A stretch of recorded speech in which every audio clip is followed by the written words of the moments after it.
Hey, fourth grade. This is a chapter on Melvin E. Jones, Navy barber aboard the USS Nevada. This is on page 80. When you realize that a battleship is really a floating city, you understand the need for lots of specialized skills that are needed for the city to operate properly. Melvin E. Jones has a special skill that is needed on a battleship with a couple of thousand men on board. He's a barber. On Sunday morning, December 7, 1941, Jonesie was in his barber shop aboard the USS Nevada, anchored in Pearl Harbor. The Nevada was first in a line of battleships that was aptly called Battleship Row, which was to become the primary target of the Japanese attack. But Jonesie was unaware of all of that. He was sitting in his barber's chair, enjoying his coffee and reading the newspaper. Suddenly, he heard something that sounded like firecrackers. Somebody ran across his shop to a porthole and looked out to see planes with red circles on their wings and body. Jonesy doesn't remember what happened to the newspaper and coffee. He just bolted out the door and up a ladder to the main deck aft and looked up. The sky was filled with planes that swarmed over Ford Island like flies over a piece of cake. He saw one torpedo plane after another, flying very low just above the water. One of them peeled off past the stern, and Nevada's gunners tracked him across with a 50 caliber machine gun and brought him down.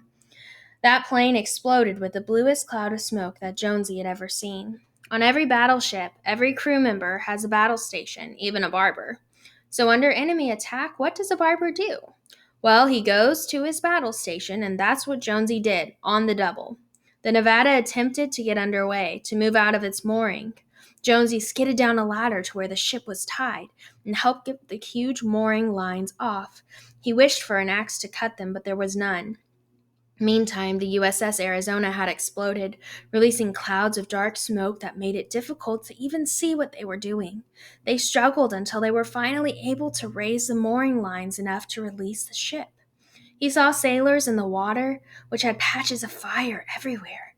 They would come up from air, then go back down and try to swim underneath the fire to get as far away as possible.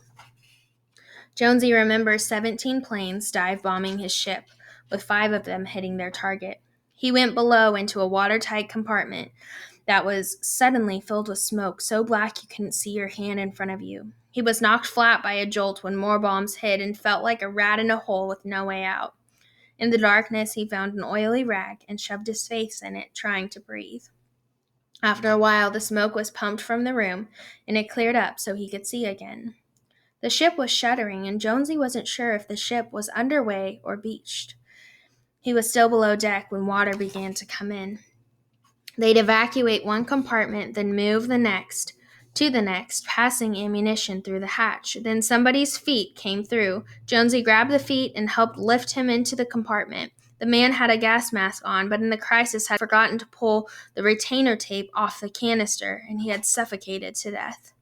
When the attack finally ended, Jonesy made his way up on deck where he saw row after row of dead crew members, wrapped in dirty blankets. In those days, brothers were allowed to be on the same ship. Jonesy remembers one seaman who couldn't find his brother and went hurriedly from one body to body, pulling the blankets back to see who it was, hoping he wouldn't find his brother. Today, Navy regulations don't allow brothers to serve on the same ship. Finally, Jonesy told me, "It was a terrible thing and should never be forgotten. I'm lucky to be here at 83 1/2."